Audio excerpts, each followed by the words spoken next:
We are back on Kachai. But this problem or this solution is one that is needed. We have a good friend of ours, Hajat Janat Nambi, who has joined us. Mariam Nayali Wano. I think we should just get straight into it. I see a hell lot of relationships failing because of small things. People are not happy. They're not comfortable in their relationships. They are tired. They don't know why they are tired. So Hajat here is going to help us, give us a few tips on how you can make a relationship work and be happy and comfortable and flourish in it.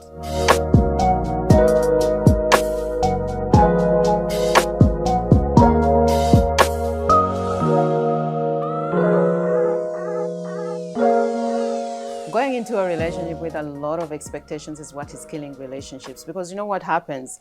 If they do not meet your expectations, then you start to question yourself. You question the relationship, you question yourself. You start thinking, wait a minute, this is not what I expected. This is a raw deal. And once you already know it's a raw deal, you stop working at that relationship.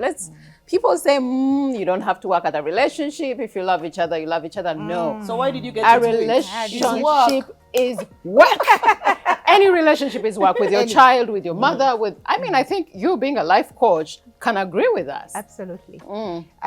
Key point, expectations. Now, what I have learned from my profession, especially, right? As a life coach, I did a very extensive certification. It was for about a year. So we did relationships, we did drinking, over drinking, we did overeating, we did business, right? Although right now I specialize totally different area, but I can speak on what I have learned because I've had a lot of work done on myself as well when it comes to relationships, whether it's with spouse, children, parents, all of those. And by the way, next to spouse, one of the most challenging relationships for so many people is parents. Absolutely. Yeah, absolutely. Because we grow up and we forget that, they still look at us as a child, and yet, of course, it changes. You're not really a child, but anyways, managing that. And then people realizing that, oh, my parents did this to me and I don't like it. How do I move on? Anyway, expectations. Now, what we call that is what we say. I come across people who are having challenges in relationships in my work experience because somebody will come to me when they are burnt out at work. Right. And burnout doesn't stop at work. It also trickles into your relationships. Absolutely. Because once you're tired and frustrated and stressed, it's going to trickle. And what we teach is, first thing, whatever you think about the other person is the relationship. So your thoughts create your relationship. Right. If you think my hubby is a loser, you're going to see a loser every day. There's no chance of seeing anything better. If you think he's a fool, that's all you're going to get every day. There's no chance of seeing anything better. It basically manifests. Totally. Because that's what you're choosing to think. Law of attraction. The problem is, absolutely. And the problem is, once you think that, then your feelings are definitely going to be negative, and your actions that are going to follow are not going to help either. Right. You know what I mean? But if you decide that behind that loser there is somebody better, and you decide to focus on that somebody better, that's exactly what's going to manifest.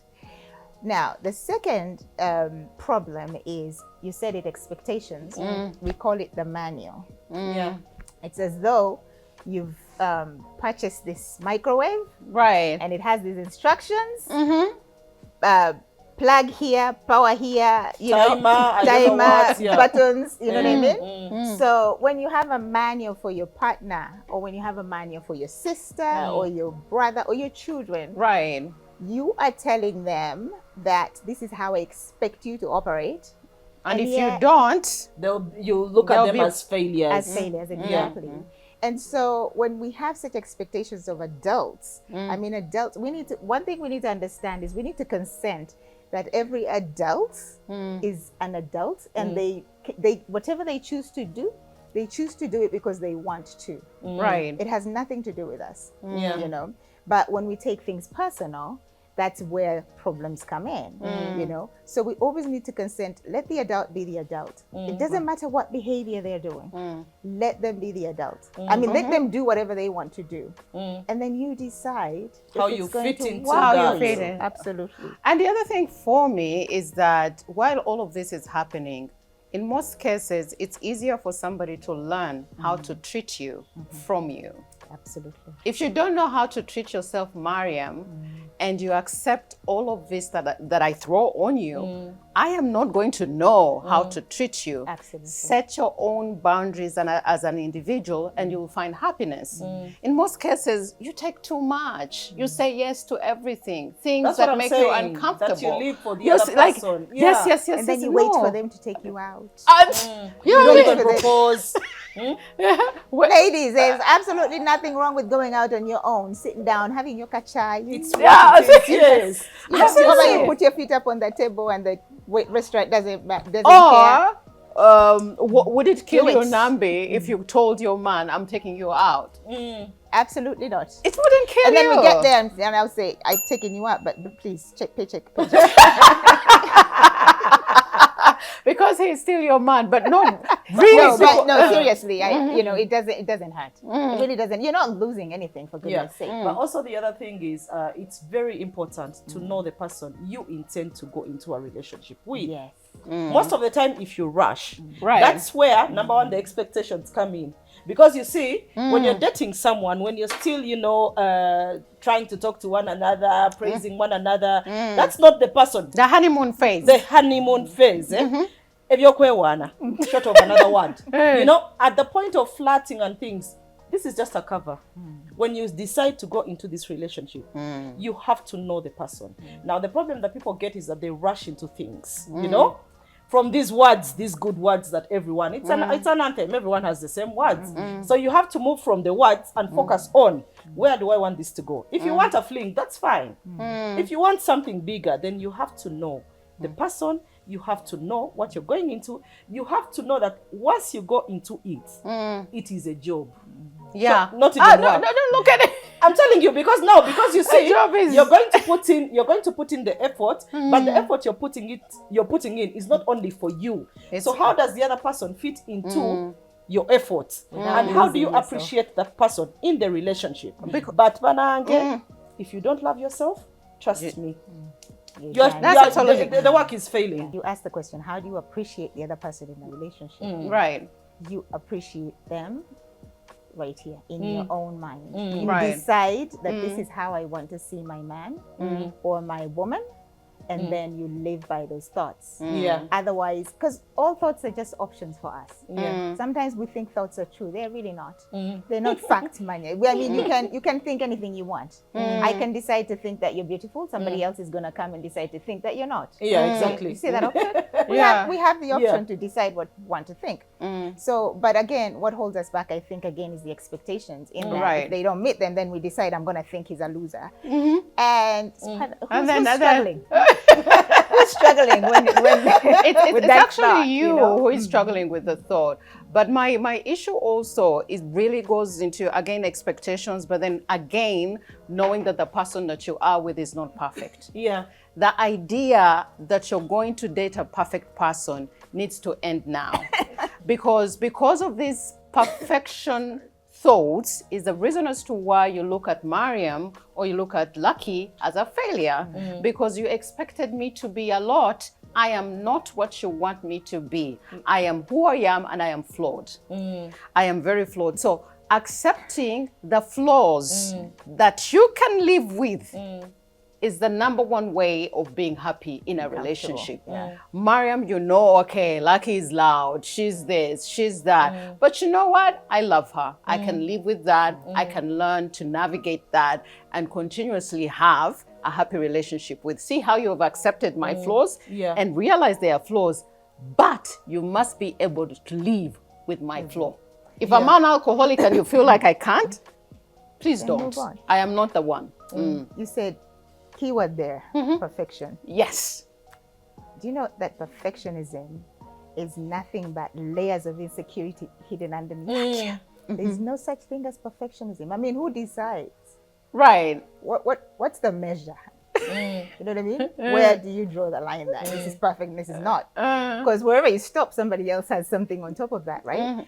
So perfectionism is a killer. It really is. And we have, especially women, I think, I don't know if men are there, they're humans as well, who want to be seen a certain way. And my relationship has to be a certain way. And then we compare.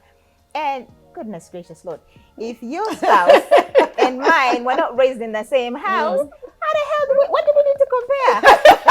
You know what I mean? Yeah, comparing also relationships. Maybe mine grew up in Wundibujo somewhere in the channels mine somewhere. is from Masaka. And you know, and I mean, no offense. From Dubai.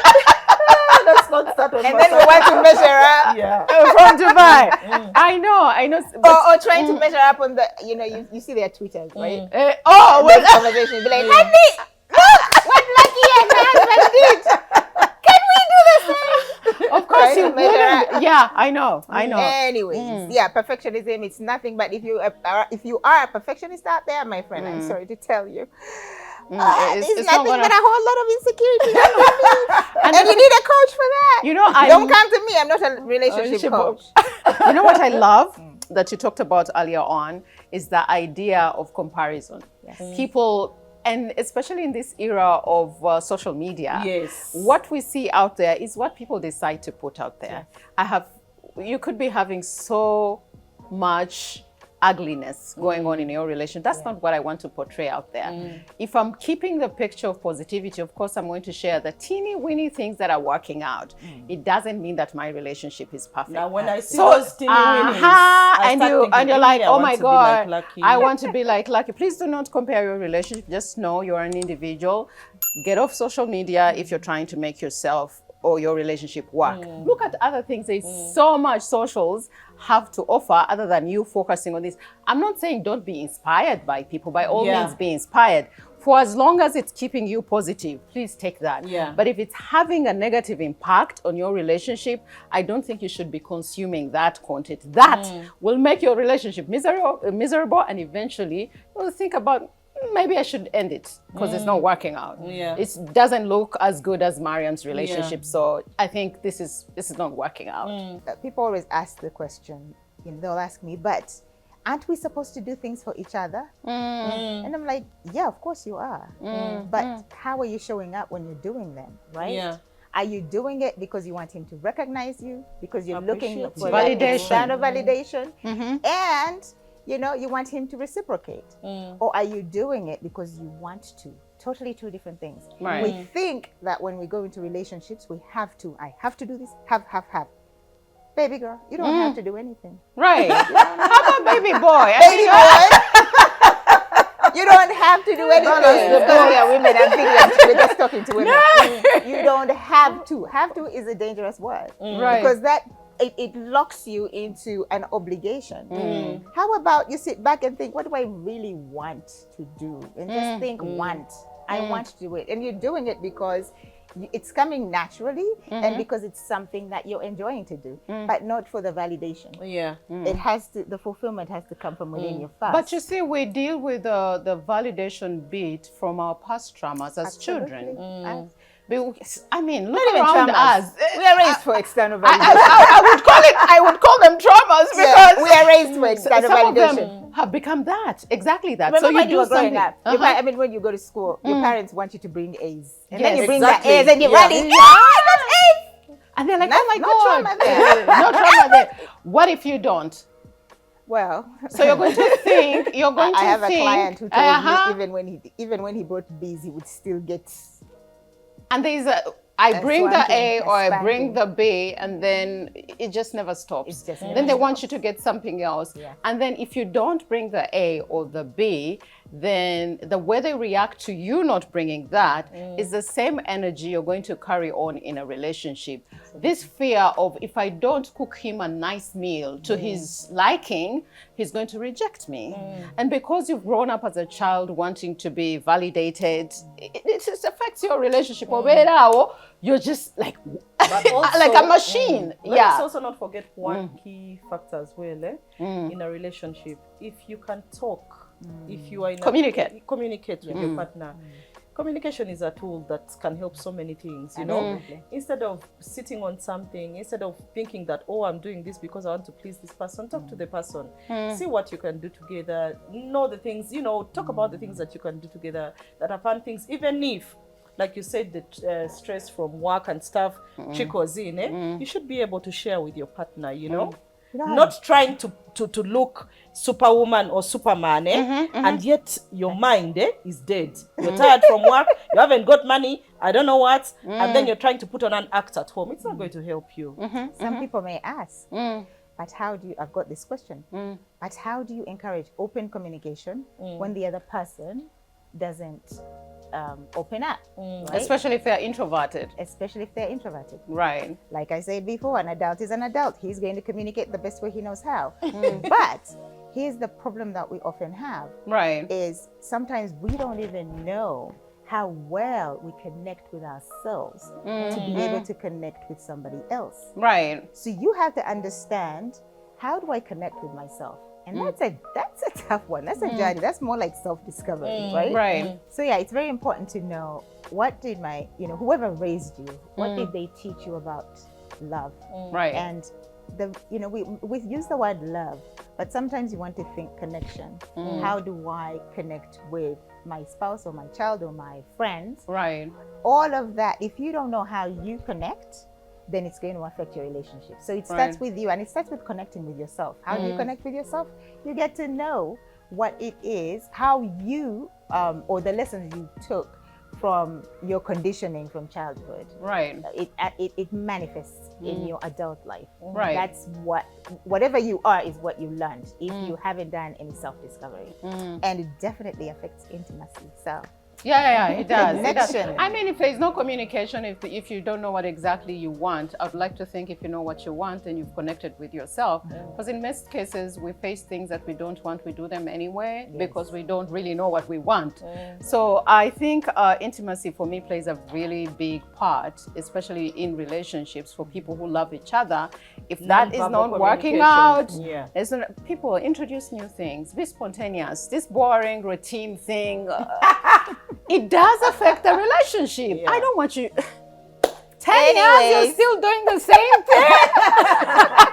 Go learn things, discover yourselves, go out there as couples, get to know each other more, because guess what? Me and you are still on a journey of discovery. And if you're still discovering yourself and I'm still discovering myself, it means we still need to discover each other as a couple, so that the intimacy bit is also catered for. But I still think you can just spontaneous. write a book. You can just write a book and give them advice. But we have Kachai with well. She does it well. Well, thank you so much, Nambi, for passing by. Hajat. Absolutely enjoyed myself. Had fun. Nayenga Kachai okawomeddwa. Kachai,